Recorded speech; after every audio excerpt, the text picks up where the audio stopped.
Detrás de las grandes decisiones jurídicas y empresariales de México está la mente de un apasionado de la historia y la música. Una charla única e imperdible que revela el lado más humano, entrañable y profundo de una verdadera leyenda del derecho. Llega al J-Podcast el maestro Tomás Natividad. Gracias a ustedes, es un gran gusto compartir lo que ustedes quieran y me pregunten para que sirva para incentivo de los jóvenes y de las personas que pues lleguen a ver mi historia. Maestro, es increíble y de verdad le agradecemos muchísimo la oportunidad que nos está dando de poder estar aquí, pues en esta maravillosa firma, una firma que ha sido construida por más de 30 años de historia. 46 años. No, yo tengo que corregir, 46 años de historia, maestro. Esta firma de Natividad Abogados. Pero antes de irnos a ese, digamos que la cereza del pastel, ¿quién es el maestro Tomás Natividad? Bueno, pues si me das oportunidad de contarte un poquito mi historia. Adelante. Yo llegué de provincia, yo soy del estado grande del país, Chihuahua, y me vine a estudiar a la Ciudad de México y busqué trabajo en una gran firma que en ese momento era una de las firmas más grandes de abogados, pero era multidisciplinaria. Me han preguntado muchas veces a lo largo de mi profesión por qué me hice experto en derecho laboral y me dedico a la asesoría de empresas como lo hace la firma. Y la verdad, pues yo no me atrevo a decir más que fue la mano divina, porque realmente yo pedí trabajo y me dijeron, pues hay un hueco en laboral. Llegué a laboral y ahí llegué y me quedé pues ya 50 y tantos años en la materia. Es increíble la forma en que usted se expresa de esa trayectoria que usted ha tenido, porque usted viene de Chihuahua, ¿verdad? Asentarse aquí en la Ciudad de México, en esos años, ¿fue difícil asentar aquí en la ciudad y poder lograr buscar la profesión y el lugar para poder, pues digamos, crecer siendo una persona de otro estado? Sí, sí es. Obviamente los retos son muy grandes y la competencia entre la gente de la Ciudad de México, que pues yo ya soy más chilango, como nos dicen y como se define, chilango es el que vive en la Ciudad de México. Se enfrenta es terrible, o sea, y más para un provinciano que llega sin conocer a nadie, empezando a relacionarse, empezando a tratar de sobrevivir, porque cuando uno es estudiante de derecho, las grandes firmas, no nosotros, porque hasta en eso hemos cambiado un poco el estilo, Claro. no ganan casi nada. Los pasambres les decimos a los pasantes que estudian derecho, porque pues gana uno cualquier cosa y como me decía un abogado de esa firmota, me decía, pues es que no valúas lo que te estamos dando en conocimientos. Pues sí, pero la verdad uno percibe lo que está asignado a esos puestos. Y obviamente en una firma multinacional, grande, multidisciplinaria, pues tenía yo competidores, estudiantes de alto nivel económico. Entonces yo hasta me les esquivaba un poco porque el día que me iba a comer con ellos ya no me alcanzaba para toda la quincena. En una sola comida me gastaba lo que me pagan. Entonces, evidentemente, pues fui creciendo con orgullo, quiero decirlo para todos los jóvenes que inician. El orgullo es uno de los valores más importantes que el ser humano debe tener. Cuando uno pierde el orgullo, pierde todo. Claro. Entonces, a base de orgullo de enfrentarme a los chilangos de ese tiempo, todavía era chilangos solo los de la Ciudad de México, no todos los que vivimos acá.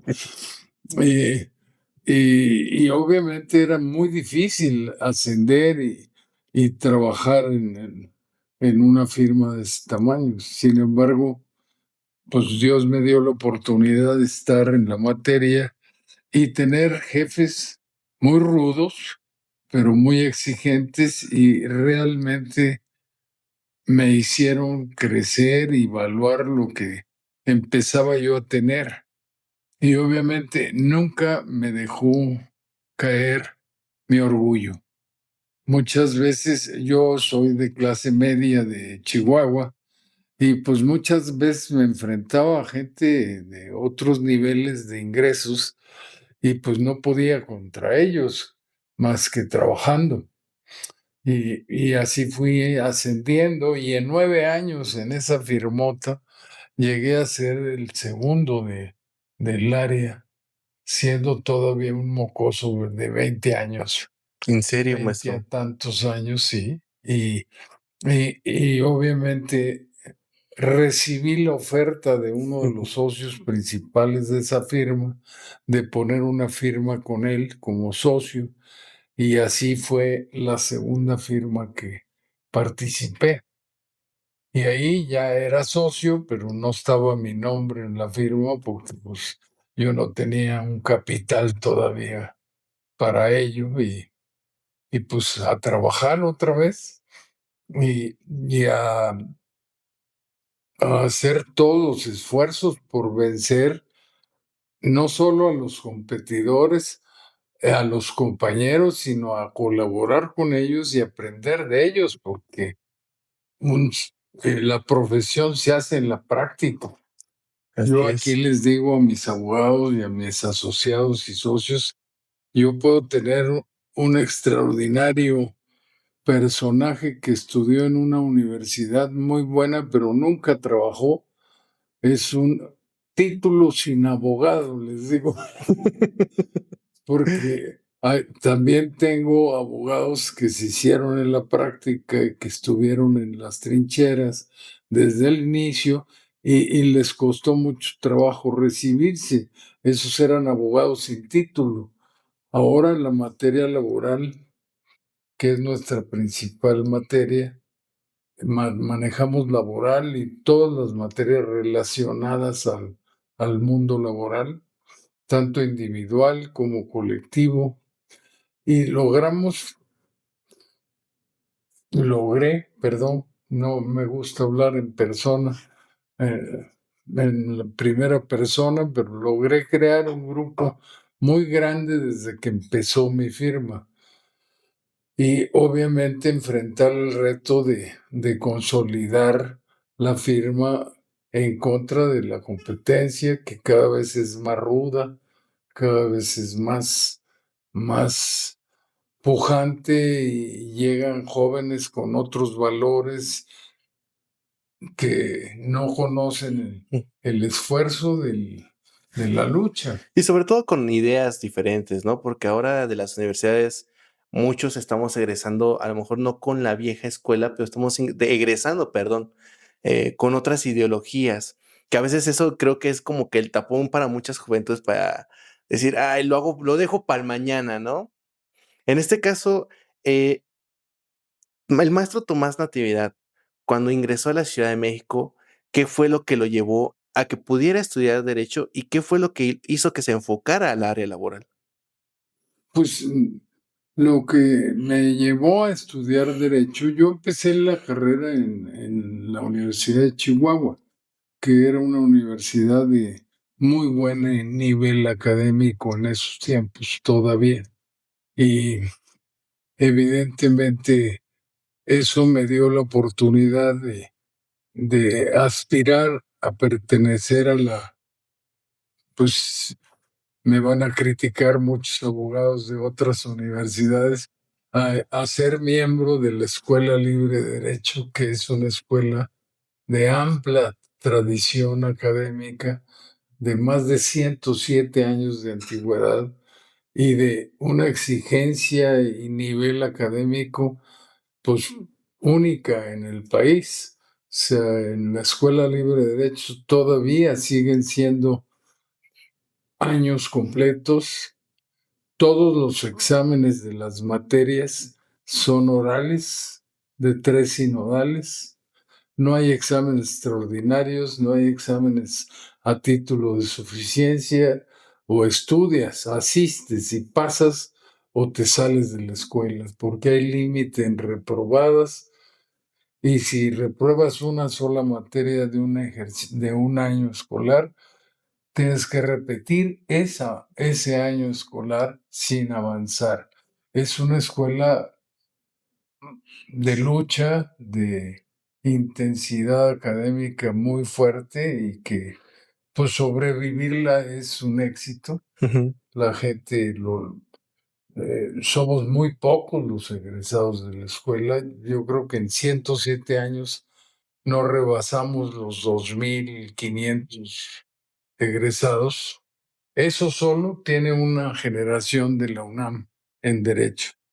En 107 años nosotros hemos acumulado ese número de egresados. Sin embargo, pues la mayoría ya pasaron a retirarse.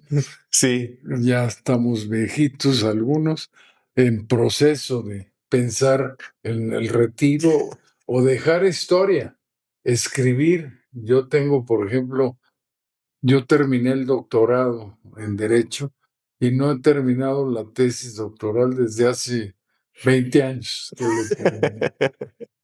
Está primero la firma, el primero es el esfuerzo, y como tal lo hemos demostrado a nivel país. A mí me gusta platicarlo porque, estando yo de director jurídico nacional de Coparmex, logré hacer una red a nivel nacional en todo el país. Y la Coparmex, que es un sindicato empresarial muy prestigiado, el único y más grande que existe, me permitió recorrer el país, conocer gente de todas las provincias, y eso lo ha tenido la firma nuestra desde el principio. Tenemos un área de corresponsales en todo el país, en 70 y tantas plazas, donde hay negocio, donde hay autoridades laborales, hay algún representante de Natividad de Abogados. Y eso se dice muy fácil, pero es un problema controlar abogados. Si así directos es difícil, imagínate a la distancia, ¿no? Claro, maestro. Algo curioso, y es a la que vamos. ¿En qué momento el licenciado Tomás Natividad decidió armar su propia firma de abogados? ¿Cómo inició Natividad Abogados? Pues mira, yo tuve la oportunidad que te estaba relatando de salirme de esa gran firma que se llamó Woodridge Dalton Little Riquelme. Era una firmotota internacional y con ligas en todo el país y en el mundo. Eh, y llegué al área laboral por dedo divino, porque pues yo pedí trabajo y me lo dieron en laboral. Y me han dicho, bueno, ¿y por qué te hiciste especialista? Pues, si me han mandado al área fiscal, sería un extraordinario fiscalista, pero me encantó la materia y ahí me quedé. Y luego me invitaron a formar la firma laboral que fue la más grande en su tiempo. Se llamó García Mieva de Presno, García Lara y Mos. Y, y manejábamos en el tiempo del destape de la democracia sindical, del tiempo de Echeverría, una cantidad de industria enorme, nacional y extranjera, y eso nos permitió posicionarnos en todo el país. Pero al mismo tiempo a mí me buscó la Confederación Patronal en 2 ocasiones. En la Confederación Patronal, si bien es un sindicato, Yo les he dicho siempre que son el sindicato pobre de los ricos, porque es el sindicato de los empresarios. Pero los empresarios lo primero que dan de baja es al sindicato patronal porque les cuesta alguna cuota y se dan de baja. En cambio, los sindicatos de los trabajadores normalmente son los sindicatos ricos de los pobres, que es una incongruencia, pero eso me permitió, al dirigir jurídicamente a la UPARMEX, además de viajar todo el país, hacer una red como la que te comenté, me permitió conocer toda la política, la, la materia jurídico-laboral y política. Me tocó el nacimiento del neopanismo en el país, el panismo que manejaba Cloutier, el ingeniero Cloutier, y que creó el panismo que empezó a ganar, que ganó la primera vez con Fox. Ahí por los 2000, En el ¿no? 2000, exactamente. Y obviamente esa oportunidad me la dieron porque como es el sindicato, ya regresé al origen de lo que te estaba contando, pobre de los ricos, pues no tienen presupuesto para pagar un buen abogado. Entonces yo les planteé y les dije, ¿por qué no me permiten a mí crear mi propio despacho paralelo sin desatender, y mi preocupación principal será la institución, pero al mismo tiempo me autopago con mi propio despacho y lo fundé al mismo tiempo que tomé la dirección jurídica en 1980, hace 46 46 años. años. Y eso me permitió ahorrar e ir creando un patrimonio para poner la firma a futuro y por eso logramos crecer del tamaño que somos, ¿no? Claro, como todo, digámosle coloquialmente, como todo negocio, todos inician con 1, 2 personas. ¿En qué momento Natividad de Abogados y el licenciado maestro Tomás Natividad fue buscando el crecimiento de esta firma? Pues desde que dejé Coparmex, porque esa cartera que yo tenía conmigo ya 15 años de las otras 2 firmas anteriores y me siguieron a mí como profesional y eso me permitió ir acumulando ahorros y crecer y crear un patrimonio. Pero me preguntabas qué, perdón. Que ¿Cómo fue que decidió iniciar? ¿Cómo inició esta firma? ¿Cómo usted inició con una persona, 2? ¿Cómo fue creciendo? Cuando yo me sentí comprometido ya con la institución de que debía de salirme de la misma, y ya había agotado mi tiempo en esa gran institución,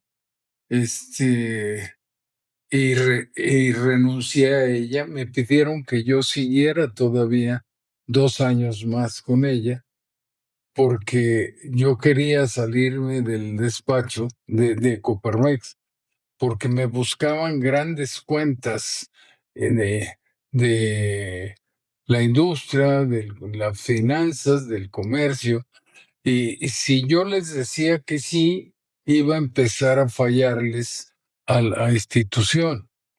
Y si yo les decía que no, pues me fallaba a mí mismo y a lo que yo quería crear al futuro. Entonces, Todo lo puso en una balanza. cuando en ese tiempo, lamentablemente, vino el terremoto de 85 y ahí la institución Coparmex vivía en un edificio en la Colonia Juárez, en Liverpool y Dinamarca, y el edificio se cayó y se murieron muchas gentes dentro del edificio. Y yo todavía me llevé el jurídico a mi despacho y tardé como un año más a petición de ellos en entregarlo, pero eso me permitió ahorrar. Pero la primera firma Natividad la integré con 6 abogados profesionales de gran nivel y los puse a trabajar y les dije, pues vamos juntos a crear algo.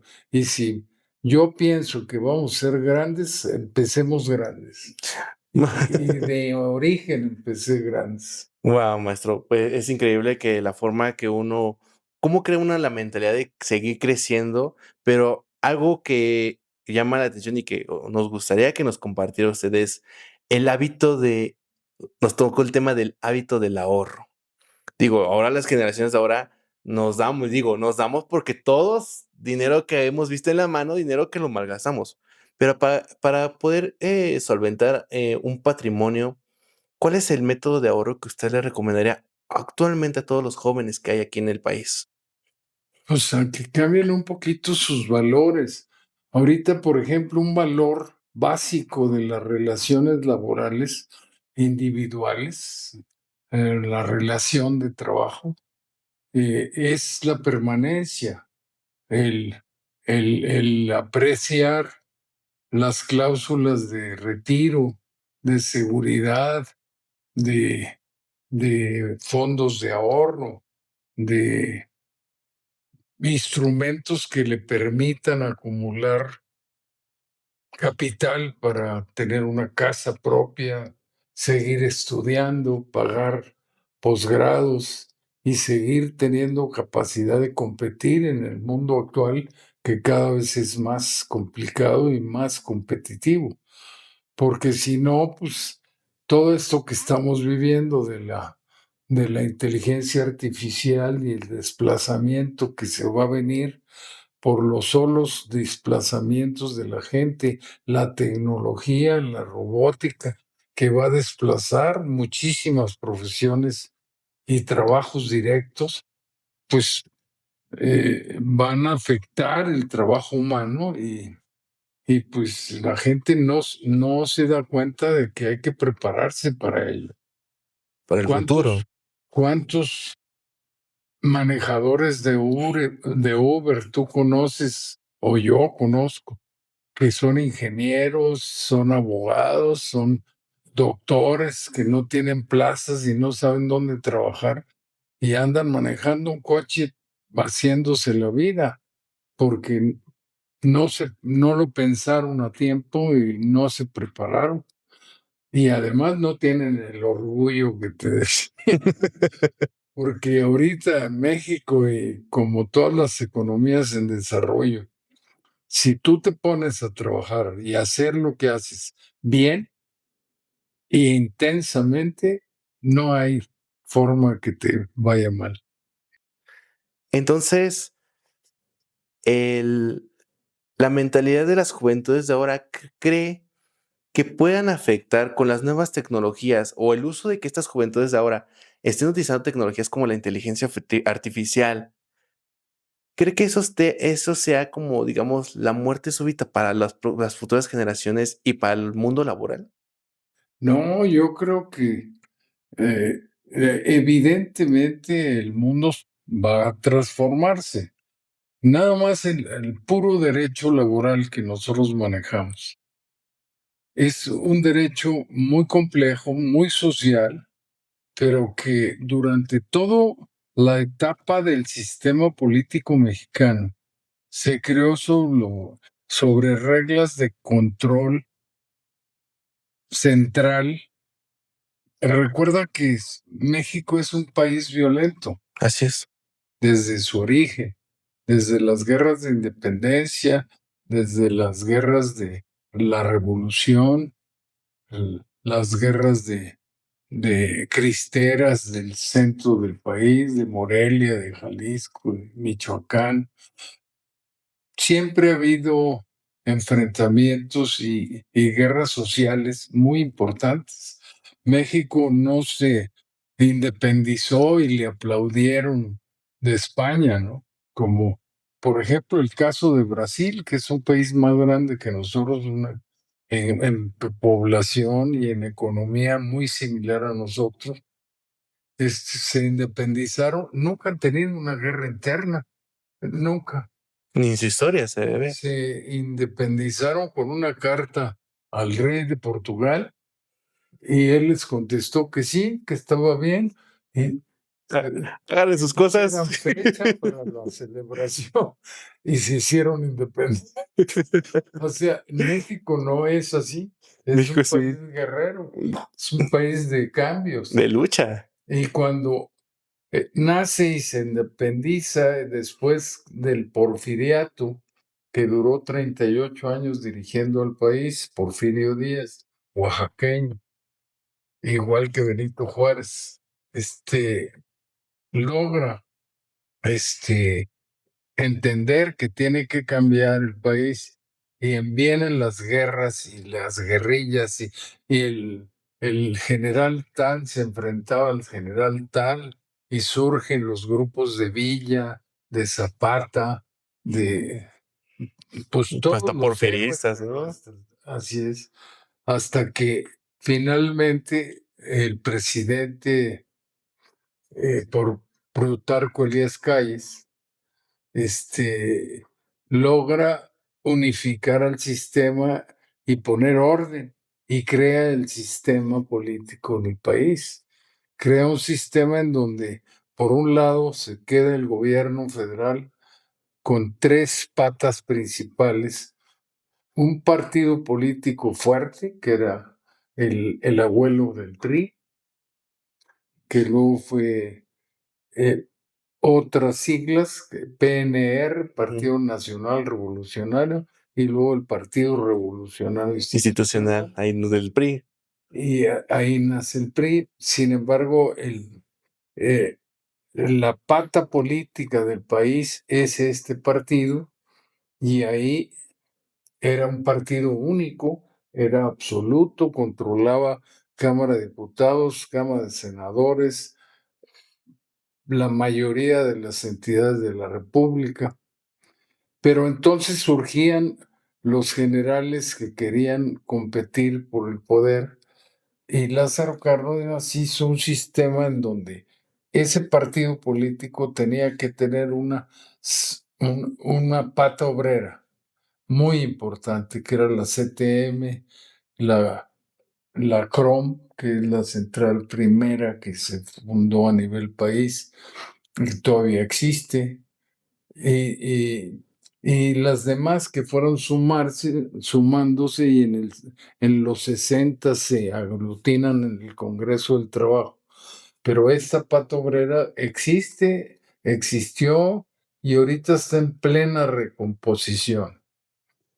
Y por otro lado estaba la organización social, no obrera ni política, de la CNOP, la que organizaba a las colonias populares, a los mercados sobre ruedas, a todo lo que existe todavía en el En la país. actualidad. Y obviamente el campo que estaba organizado en ejidos, que el papá gobierno era el propietario de la tierra y solo daba el uso a los campesinos, y era una maquinaria perfecta de voto, porque el gobierno llegaba con los campesinos y les decía: o votas así o pierdes tu ejido, porque la tierra es mía. Entonces, todo eso se conjugó en el sistema que creó Plutarco Elías Elías. Calles, y faltaron dos patas ahí muy importantes, que era el sector privado y el clero. Esos dos sectores no les dieron cabida en el sistema y se fueron acomodando en forma distinta, negociando a través de grandes confederaciones, y se fue armando el sistema. Se eliminaron generales, se eliminó a Zapata, se eliminó a Villa, y se fue quedando un solo partido que creó un sistema que funcionó 70 años. Yo les digo a mis amigos de los sindicatos y de las grandes centrales, nos dimos una paz laboral que llevó al país a ser la 9ª economía del mundo. Ahorita andamos como en la 16. En lugar de mejorar, vamos para atrás. Así que retrasándonos. Así es. Pero Esa economía nos permitió crecer, nos permitió consolidar al país, ampliar la industria, los ferrocarriles, que quedaron parados desde Porfirio Díaz, las carreteras, y había muchas concesiones a políticos, como el transporte, como las costas, que tuvieron ajustes muy profundos en donde pues la iniciativa privada pertenecía o participaba siempre y cuando le dieran espacios. Este es un tema que podíamos hablar días completos. Y obviamente se creó el cambio del Nuevo México. Ese sistema, como te digo, duró más de 70 años. Y viene el cambio y el enfrentamiento cuando empieza el PAN como fuerza política alterna a buscar la presidencia. No pudieron participar porque yo tuve el privilegio de ser amigo de Maquis Cloutier, del ingeniero Manuel J. Cloutier, y él nos explicaba y nos decía, pues yo intenté meterme al PRI porque era la única fase, pero no me dejaron, entonces hubo que buscar un lugar y creó el neopanismo. Y con él ganó, por ejemplo, Ernesto Rufo, ahora preso, indebidamente, en mi opinión, porque yo sí conozco muy bien a Ernesto Rufo y es una persona decente, un empresario que viene desde abajo. Fue presidente del Centro Patronal de Ensenada, porque todo nace ahí en Coparmex. Parece mentira, pero Todo ha surgido a raíz de ahí con los empresarios también, ¿no? Pancho Barrio, el primer gobernador panista de Chihuahua, sale de la presidencia de Coparmex de Ciudad Juárez. Medina Plasencia, presidente del Centro Empresarial de León, Guanajuato. Y así todo el movimiento que ganó con Fox nace en el neopanismo. Wow. Entonces a mí me tocó vivirlo y, y leer y, y enfrentamientos que sería largo contarles si quieren en otro ocasión. Pues, podemos nosotros grabar un segundo episodio, maestro. Por ejemplo, a Coparmex lo corren del Infonavit porque políticos de ese tiempo, que no voy a mencionar, aunque ya no viven, pero dejaron herencia, querían convertir las propiedades de la vivienda de las ciudades en un ejido urbano. O sea, quitarle la propiedad de las personas. Así es. Y Coparmex logra organizar movimiento social que detiene eso, nos reinstalan en el Infonavit y dan marcha atrás a su proyecto. A su proyecto y cada quien y ahora sí su... Enojados, desde luego, pero se queda todo como está y Coparmex sigue peleando porque empezó un movimiento social muy importante. Empezó en Tijuana.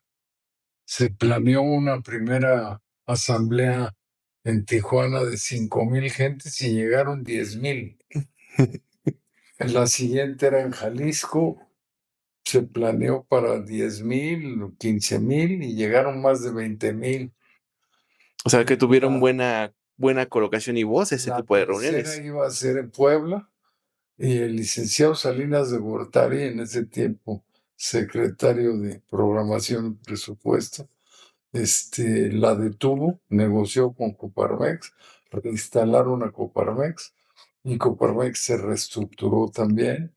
Y obviamente fue un pleito muy duro, pero se detuvo ese avance socialista de control político que no debería ser.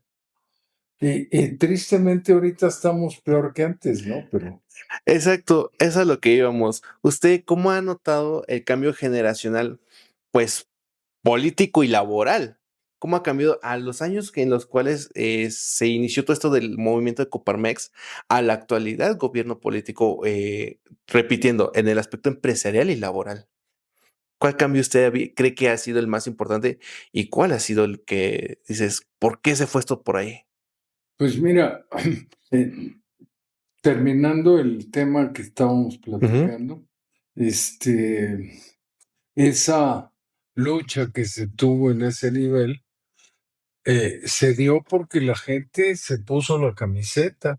O sea, Coparmex organiza, porque es muy plural. Coparmex tiene 70 y tantos centros empresariales a nivel país y gente de Coparmex iba a las unidades habitacionales de la gente con megáfonos a decirle a la gente, te van a quitar tu propiedad o sales y te defiendes o Oh, después tú despídete. reclames. Nos vamos a reunir en tal lado y se empezó a armar Un un alboroto desorden completo. y terminó por corregirse. Pero pues ahí ese es un solo tema de ello. Una de las principales reformas que empezaron con Peña, te digo, porque fue el compromiso de Peña al negociar los tratados, fue reformar la Ley Federal del Trabajo, crear un organismo de conciliación que ha funcionado y bien, y crear principios para la democracia sindical a través del voto personal libre y secreto de los trabajadores. Entonces, ese cambio que empezó en 17 se concretó en 19 en la ley y que es de la Constitución y nueva reforma laboral, y que hemos seguido viviendo a través de la reforma del 2012, del 2017, 2007, no, 17, perdón, y las últimas que se han sumado del 22, y constituyen la reforma laboral más importante a nivel mundo. Nadie había tenido una reforma tan profunda como México. Esta es una materia que es 100% así, distinta a lo que era antes de esta reforma. Muy bien. Ya no hay juntas de conciliación, los registros sindicales que manejaba el Estado para regular la huelga. El Estado decidía qué sindicato existía y cuál no, ¿Cuál desaparecía, no? cuál desaparecía, y para tener derecho de huelga, que es la arma máxima, necesitaba ser registrado sindicalmente. Digamos que una aprobación, ¿no? Por decirlo así. Así es, todo el que aproveaba era el Poder Ejecutivo, ahora no, ya es todo a través de votaciones. También nos pasamos, porque en la negociación del Tratado de Libre Comercio cedimos una cantidad enorme de facultades como país a los Estados Unidos, tristemente. Así es, maestro. Ahora, estas nuevas generaciones que están surgiendo, pues a nivel, digamos, de abogados, licenciados que están surgiendo, ¿qué es lo que se van a enfrentar en el mundo actual laboral? Y no solamente licenciados, todos, abogados, perdón, también, digamos, licenciados de otras áreas, por ejemplo, médicos, veterinarios, enfermeros, etcétera, ingenieros. ¿Cuál usted cree que es el futuro o esa visión laboral que va a haber para ellos que ahorita están egresando? Pues mira, estamos rehaciendo todo. Tú que eres médico, lo estás viendo. Tristemente, pues yo no me meto mucho a la política, Claro. pero tengo mi opinión muy clara de que nos hemos pasado. O sea, estamos en un régimen que tiende al socialismo cada vez más fuerte y que evidentemente hasta la ley, esa famosa mordaza, pues va a acabar con la comunicación y con todo, porque el Estado va a decidir que sí, que no, que es opinión y que es noticia y que está mal y que no. Y como está decidiendo en la educación, los niños de primaria, secundaria, preparatoria, oficial, no reprueba, basta inscribirse para que pase. El nivel académico es cada vez más pobre. La medicina que tú conoces, pues no hay medicina, Ha crecido un poco. no hay suficientes Ujú. camas, Así es. equipos. Cada vez es más cara la medicina privada y poca gente tiene acceso a ella. Es triste ver a la gente que sufre Ujú. y si no tiene alguna conexión, pues se muere. O sea, Ujú. tristemente, se muere. Sí. Y las juventudes, ¿cómo podemos hacer el cambio de mentalidad para poder decir, lo que quiero es destacar, no tanto ocupados por un gobierno, sino destacar como persona misma? ¿Cuál es la mentalidad que tienen que cambiar ellos? Yo creo que México es un país enormemente sabio y lleno de valores. O sea, la familia que también nos están destruyendo, Ujú. los extremos a que están llegando a querer destruirla. Eso es una fortaleza enorme para México. La gente mayoritariamente es buena. Los malos son unos cuantos y son los que nos quieren gobernar, ¿no? Entonces, las disidencias y la diferenciación y la igualdad sexual y todo son minorías, pero están dirigiendo a la sociedad de México. Yo todo el respeto a esas minorías, pero no tienen por qué estar mandando si son unas minorías que salen a las calles y destruyen monumentos públicos, e historia del país, etcétera. O sea, tienen que tener reglas, pero no hay quien las aplique.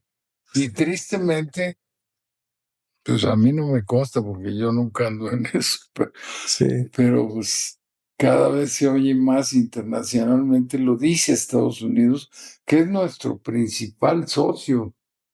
Y tienen tanta dependencia nuestra, doctor, que eh, no lo reconocen.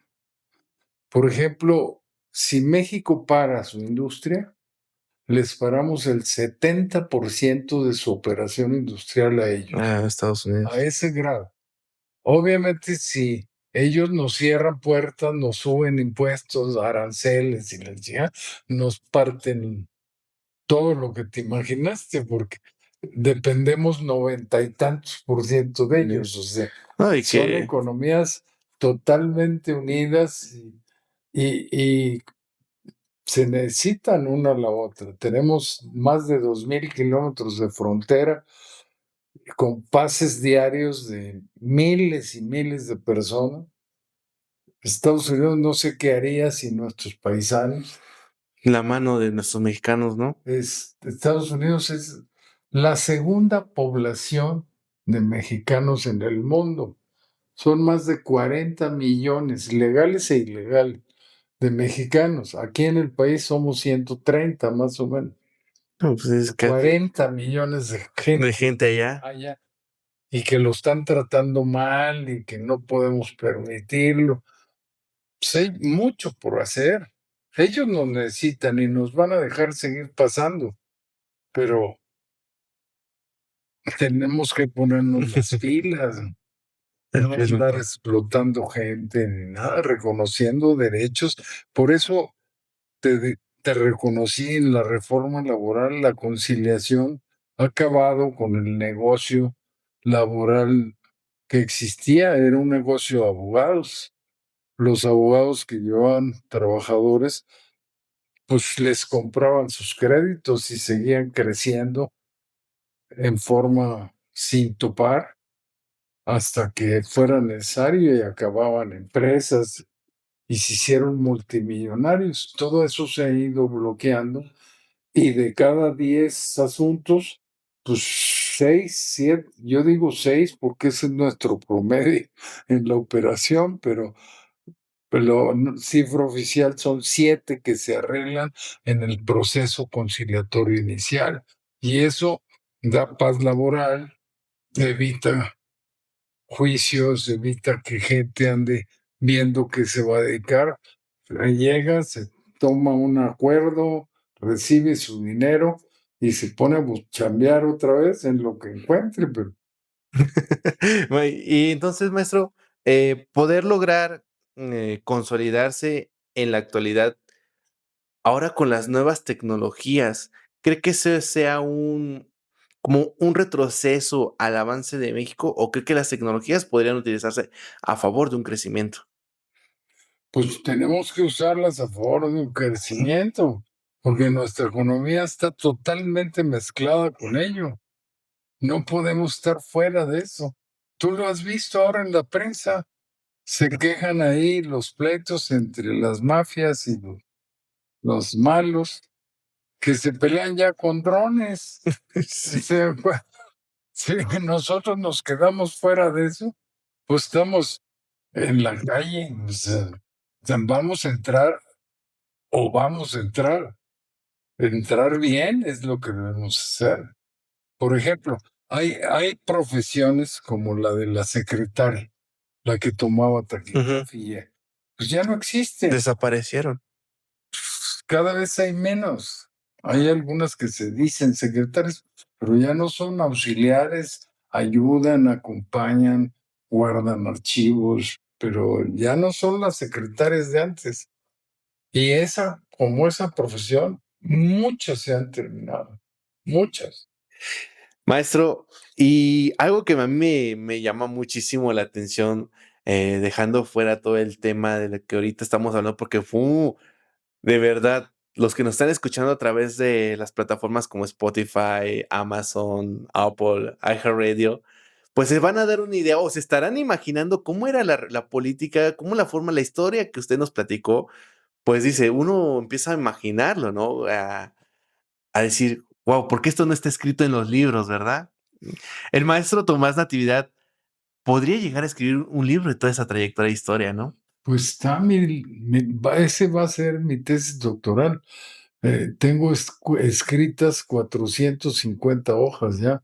O sea, ya está toda la historia de cómo nace el sistema, de cómo se estructuró, cómo funcionó, cosas que no están escritas y que verdaderamente son importantes para entender nuestra historia, Así para es. entender qué es México y qué somos y por qué vale la pena defender a nuestro país.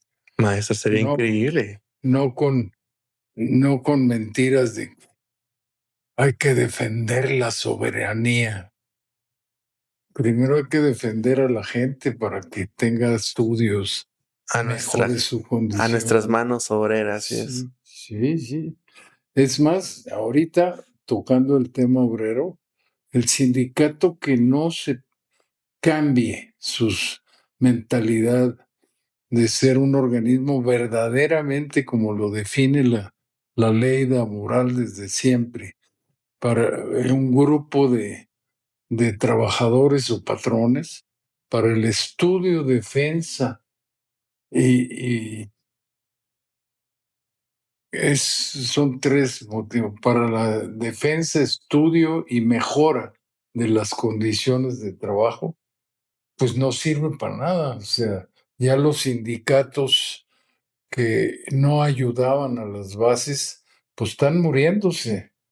Y te doy un solo ejemplo que le di al secretario de Estado americano del Trabajo, que en las negociaciones de la reforma y del último tratado de libre comercio que se hizo en el cuerpo de asesores del sector empresarial, donde me tocó participar, este, les insistimos mucho en ello, o sea, que teníamos que considerar que México tiene que evaluar sus historias, su forma, y no permitir que cualquiera nos venga a decir cómo manejar las cosas a México O qué hacer, ¿no? o qué hacer. Pero se me perdió lo que te iba a comentar porque me fui a la historia. Pero la verdad es que sí está todo eso escrito.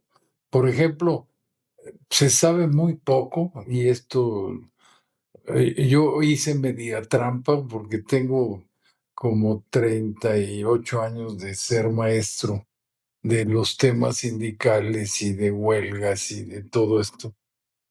Y, y pues muchos años lo hice, pero en posgrado sobre todo, porque las licenciaturas a mí no me agradan porque primero son a unas horas que ya no me gustan.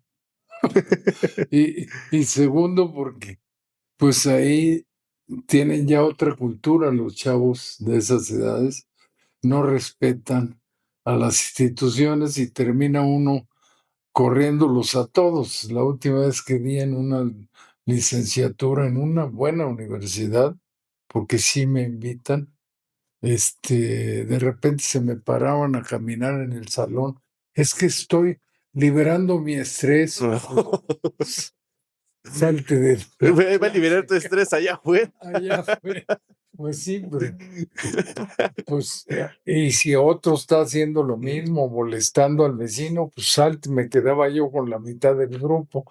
No, dije yo, estos que los eduquen sus papás.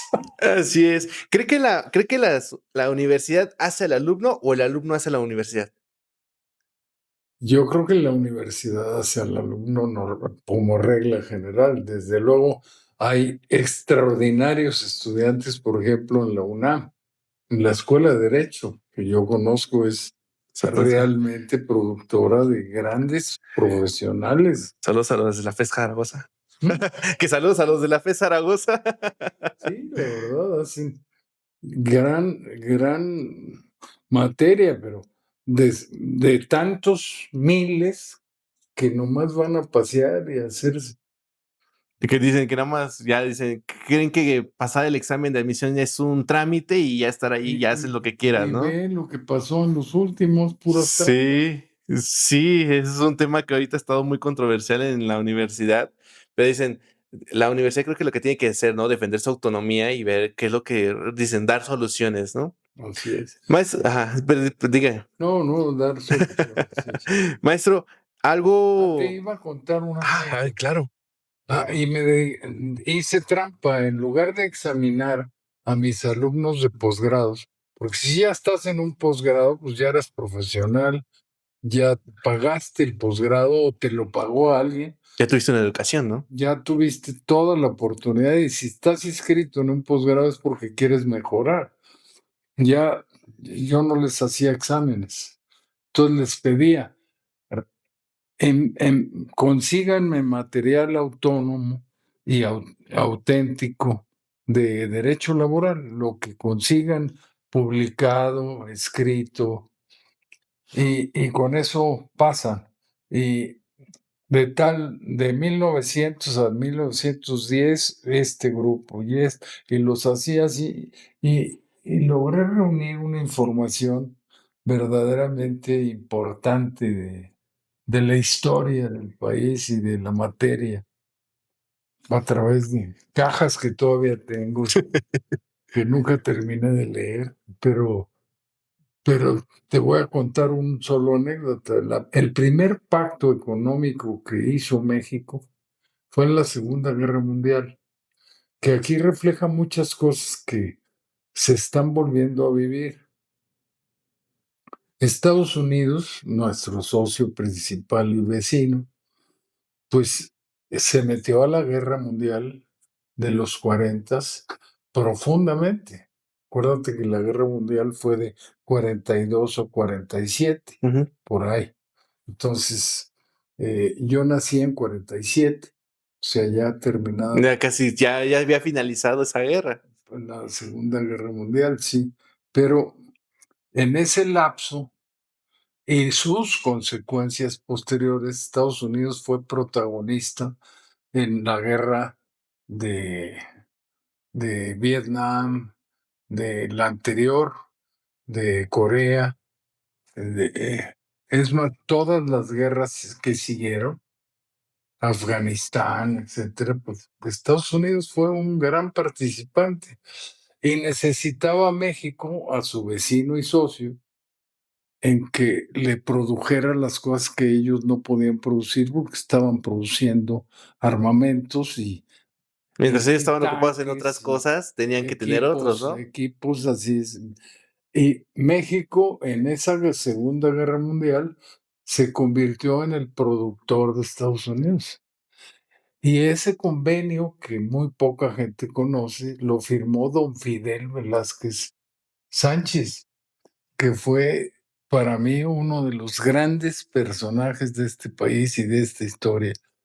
Y él lo firmó comprometiéndose a no estallar huelgas, o sea, renunciando a la huelga, para que el país estuviera en paz y produciendo, porque los gringos lo Lo necesitaban. necesitaban en ese momento también. Y que hasta la fecha todavía lo siguen haciendo, Y ¿no? después de eso, pues el sistema que recibió esa bondad y ese apoyo, le otorgó al seguro social a don Fidel y así nació un negociado arriba. Por eso se le llama sindicalismo corporativo a todo eso, porque es parte del cuerpo, del corporate, del El corporate. término Ajá. italiano del fascismo. Son corporativistas, ¿no? Son parte del cuerpo porque eran un engrane del cuerpo. Entonces, por eso eran corporativos y funcionaban así sin necesidad de andar atendiendo las bases. Y termino con este ejemplo, muchos años, en esos últimos 30 años desde Echeverría para acá, en donde Salinas empezó a dar cambios profundos, hubo paz negociada con los pactos de Salinas, que logramos recuperar la inflación de la Madrid y de López Portillo, la estatización bancaria, y logramos poner orden, pero el país quedó económicamente en inflaciones enormes, y esos pactos de Salinas implicaban precios, recomendaciones, salarios, control. Ajustes de todo lo que fuera necesario, laboral y económico, ¿no? E incluso fueron tan eficientes, no se llevaron nunca ley, ni eran realmente normas obligatorias. Sin embargo, esos pactos rigieron al país y lo bajaron a inflaciones de un dígito.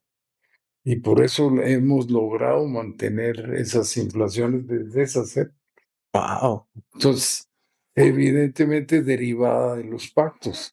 Pues este podcast, si estaba dirigido a abogados, ahorita hasta nos dio una clase, un máster de hasta de economía, historia y economía, maestro. ¿No? Es increíble, de verdad. Le felicito y le agradezco muchísimo toda esa historia que nos ha compartido, porque todo lo que hay en la mente y en la sabiduría del maestro Tomás Natividad, pues no es de gratis. Han sido, como podrán verlo aquí dentro de la toma, han sido libros, han sido estudios, han sido, pues ahora está el doctorado, pero también el compartir con nuevas generaciones como usted como maestro es algo increíble, maestro. Y de verdad se lo felicitamos y le agradecemos muchísimo ese aspecto. Y de verdad, estamos sin palabras de saber toda esta historia que usted nos ha compartido. Gracias, doctor. Gracias. Maestro, ahora vamos al lado personal. La música. ¿Qué le recuerda al maestro Tomás Natividad antes de llegar a la Ciudad de México? ¿Qué canción le recuerda su infancia y qué canción actualmente que le gustaría decir, esa historia es vida, con esa canción me relajo, con esa canción me pongo a leer?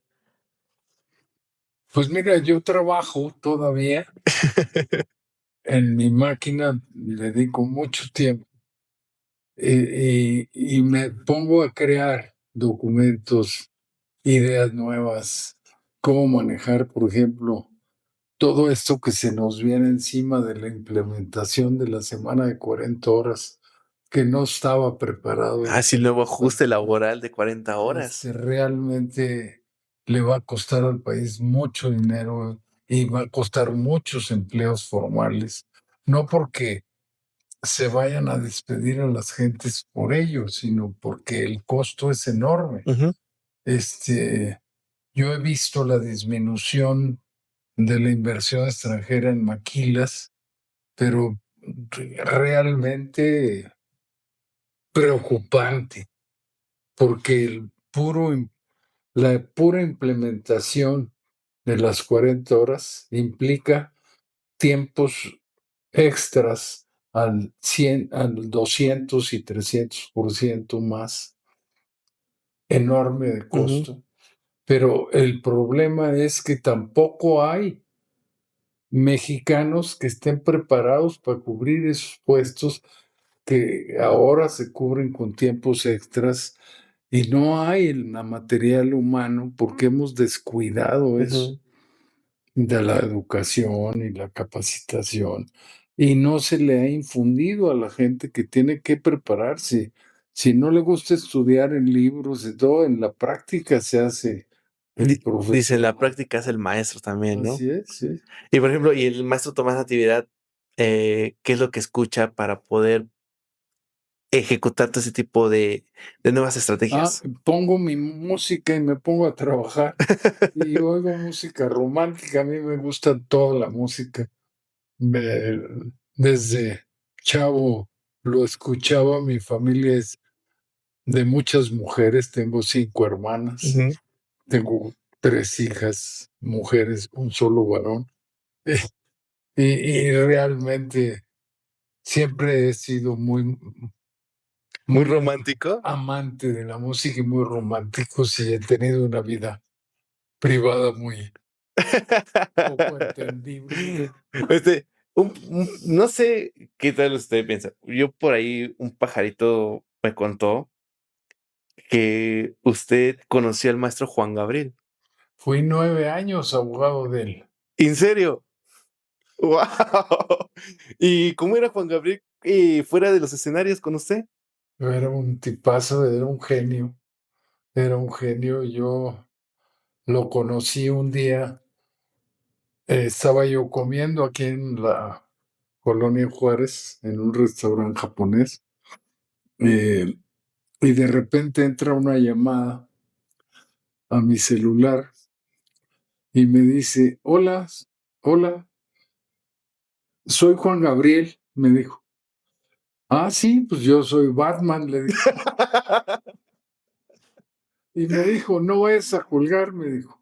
Soy amigo de tu hermana que vive en El Paso, Texas, y me vio y estoy haciendo un trabajo con ellas, porque ellas y un grupo de señoras de médicos están haciendo un fondo para crear un hospital para la niñez de Ciudad Juárez. Ah, cierto. Sí, sí, sí, Y sí. entonces yo, como Juan Gabriel, estoy colaborando con ellas. Y, y pues ya me contó mi hermana después, ya habían llevado boxeadores y todo, pero dentro de ellos a Juan Gabriel. Y mi hermana es muy parecida a mí y le dice a Juan Gabriel, le dice, es que tú eres muy burro porque te roba todo el mundo. Debías de ver un buen abogado en México. ¿Y quién veo? Pues a mi hermano. Y por eso me llegó. ¿En serio? Y lo manejé 9 años y muy bien, pero muy, muy difícil porque él era una persona muy dispersa en lo que no era de su arte, ¿no?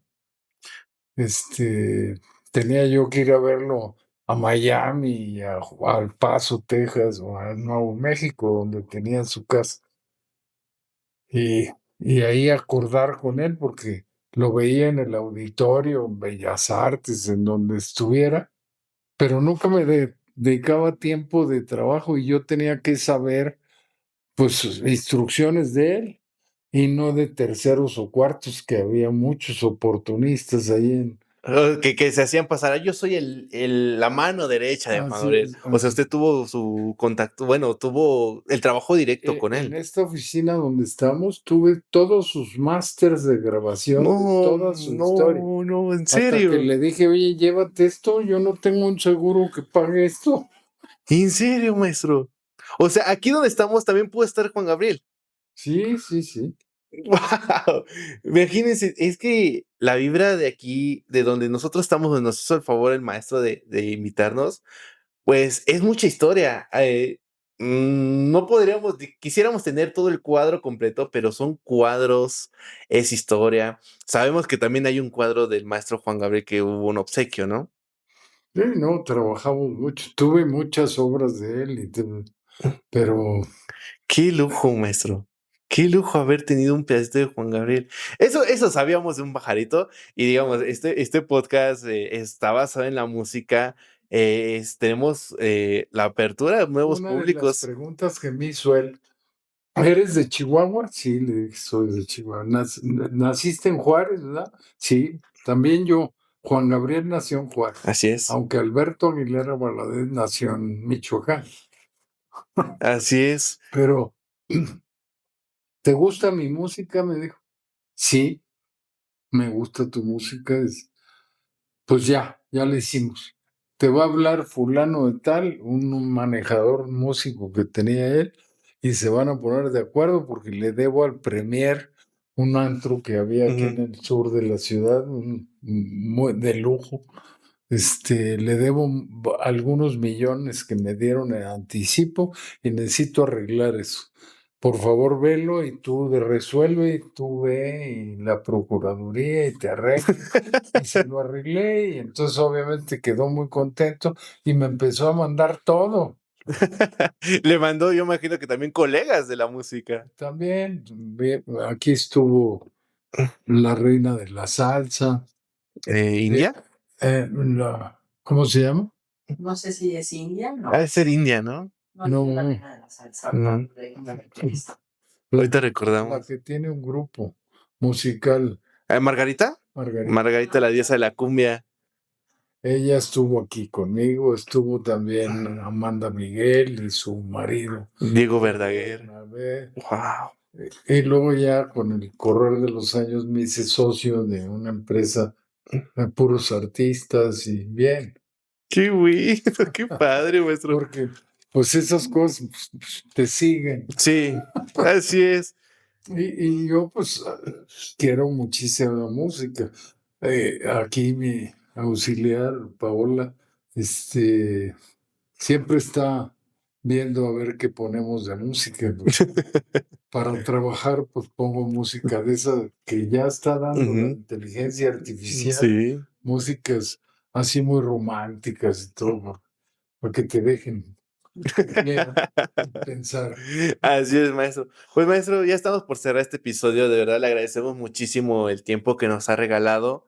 Es una historia, como dice usted, podríamos grabar un segundo episodio, tal vez, si usted nos los permitiera en el futuro. Pero, y aquí, algo que nos caracteriza como buscando la gente exitosa dentro de nuestro país, algo que nos caracteriza dentro de nuestra sección es el decretar.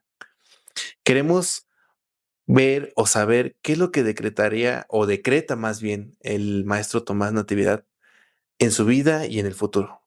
Tengo 4 o 5 libros empezados y quiero empezar un poquito a cambiar la estructura de la firma. Lo estamos haciendo, vertebrada, así para que los socios y asociados tengan alguna interés y crezcan.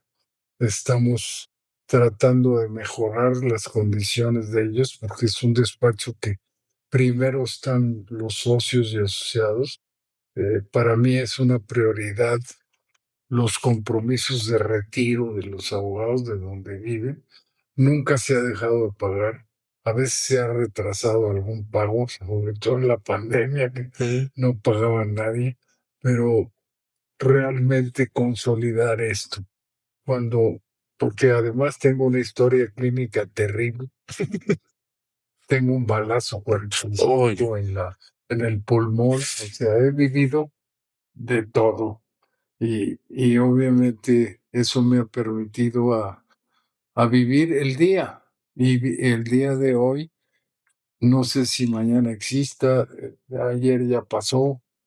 Entonces, realmente vivo intensamente, trato de hacer el bien en donde pueda y yo creo que eso se regresa. Así es, maestro. Dicen las buenas actitudes tienen un pago bueno, ¿no? Así es. Maestro, lo que nosotros queremos compartirle en nuestro decreto es, pues, tener la oportunidad nuevamente de estar con una persona como usted, y si es posible que sea usted nuevamente, Sí, claro. que, pues, este espacio siga creciendo. Si usted tiene amigos que les gustaría compartirnos parte de su historia, este espacio está abierto, con gusto. Y pues, ¿qué más podemos decir? Pues que también, así como usted, que también de este lado vengan artistas y también podamos tener más artistas, más personas importantes, y una de ellas fue el maestro Tomás Natividad. Maestro, muchísimas gracias, gracias por su tiempo, Gracias a gracias ustedes. por este espacio. Y último consejo, ¿qué consejo le daría a los nuevos jóvenes de la actualidad de este 2026 y a los cuales están por entrar a las universidades y los futuros jóvenes que van a egresar de universidades, los jóvenes que van a egresar de posgrados? Y usted como maestro, ¿qué consejos les da? Que se actualicen en los valores que han regido este país durante toda su existencia, el valor nacional, el orgullo de ser mexicano, el orgullo de ser y de respetar, que respeten a los valores como la familia, a los padres, a los ancianos, a los que necesitan apoyo y que se respeten a sí mismos, que no se metan en drogas y en caminos ilegales que no llevan a ninguna parte y que realmente si se prepara, México es tan rico y tan poderoso que vamos a salir adelante de esto y de cualquier problema que el país esté viviendo. Y un consejo para los futuros empresarios, microempresarios, empresarios. Pues que no se rajen, que México tiene para todos y realmente se pueden acercar a, a quien los oriente correctamente y sin necesidad de caer en corrupciones y todo ese tipo de cosas, porque hay muchos mal aconsejadores, para no decir de otra forma, que todo lo quieren arreglar a través de mordidas y de pagos ilegales. Y realmente eso es lo que nos ha perjudicado mucho con valores en el crecimiento de la sociedad. Se pongan a estudiar, aunque no sea, aunque no sea en los colegios normales, porque no existe el nivel que ellos quisieran, pero que hay muchos lados donde estudiar y realmente pues vale la pena endeudarse para estudiar y capacitarse porque una vez que estén capacitados tienen trabajo en todos lados. Muy bien, maestro. Pues muchísimas gracias. Qué consejo tan más valioso. Y Y de verdad, que no sea la primera ni última. Esperemos grabar un segundo episodio más adelante con estos cambios que va a haber o que hay en nuestro país también con los jóvenes. Y los que nos están escuchando ahorita, ojalá que en un segundo episodio digan, oye, yo escuché el primer episodio y ahora soy esto y, y vaya, sí he cambiado mi perspectiva de la vida y del mundo laboral con los consejos o con esta charla que tuvimos con el maestro Tomás Natividad. Maestro, Gracias, muchísimas gracias. gracias. Gracias a todos y no se olviden seguirnos en todas nuestras redes sociales, @JohnnyIzarMX. Recuerden que ya nos pueden escuchar en Amazon, en Apple Music, Spotify, iHeartRadio, en YouTube. Y no sé, maestro, podría compartirnos, ¿tiene alguna red social aquí? Que nos compartan el Instagram de Natividad Abogados. Así es, ahorita vamos a aparecer ahí, @Natividad Abogados. ¿Algo más que nos quiera compartir, maestro? Nada, darles las gracias a ustedes por permitirme compartir con ustedes aunque fuera así en desorden, algo de mi historia que es mucha. Así es. Y que quiero que siga todavía vigente. Así es, maestro. Pues queremos seguir teniendo esa historia vigente. Queremos esa historia nuevamente. Si llegase a haber un libro publicado, maestro, nosotros queremos ser los primeros en tener ese libro en nuestras manos y que nos regale pues esa dedicatoria. Dicen, un libro es muy valioso. Actualmente ya un libro físico pues no pierde el valor en la actualidad, pero si hay un libro físico y está la dedicatoria del autor, las generaciones que nos están escuchando o nos están viendo deben de valorar ese tipo de detalles, los libros físicos y sobre todo con el puño y letra de los autores. Maestro Tomás, pues queremos tener ese libro si llegase a estar muy pronto. Este año terminará. Avísenos y nosotros queremos ese libro en nuestras manos. Ojalá tengamos esa dedicatoria, maestro. Desde luego. Así es, Gracias. pues muchísimas gracias a todos. Nos vemos, cuídense mucho. Nos vemos en el próximo episodio. Gracias.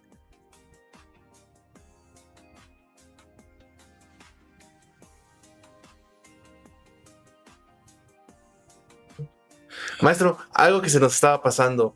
De verdad, muchas felicidades por este próximo aniversario. ¿Cuándo se cumple Natividad? En el mes de agosto de cada año celebramos la fiesta. Tiene 46 años el despacho, los cumple este próximo 14 de agosto, que también es mi aniversario, y yo ya estoy en el piso 7 por ahí. Y siempre lo hemos festejado desde que la firma nació, con excepción de 2 años. Una por la pandemia, que no podíamos reunirnos, y otra por una enfermedad de corazón que pasé y subsistí y la superé, que pues me tocó muy cerca de la fecha. Pero salvo eso, cada año hemos celebrado 46 años, bueno, 44 fiestas. ¿Nos puede regalar unas palabras para todos su equipo, colaboradores, todos los que han hecho parte de Natividad de Abogados? ¿Nos puede regalar unas palabras para ellos? Sí, sin duda. Esta firma, aunque la fundé yo, hemos sido realmente una escuela para el mundo laboral. El despacho, pues no soy yo soy la cabeza, yo los dirijo, yo trabajo tal como ellos trabajan y más. Pero nos pusimos hace unos meses a contar los ex Natividad y llegamos a más de 286 abogados ex Natividades que tienen sus firmas, que trabajan en otros lados, y hemos sido, por tanto, una real escuela en la materia en el foro laboral.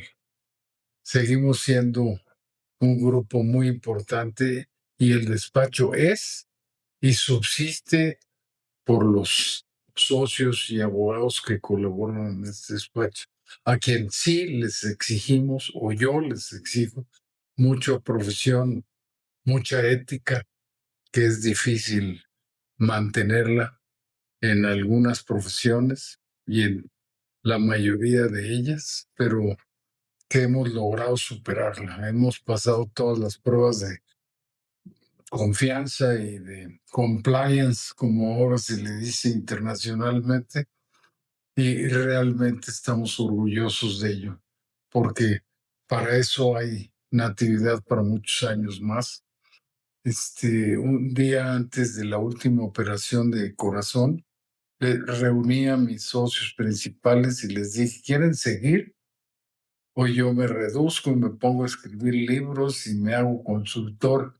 Y todos en unanimidad completa me dijeron, no, vamos a seguir. Siguieron en el barco. Seguimos.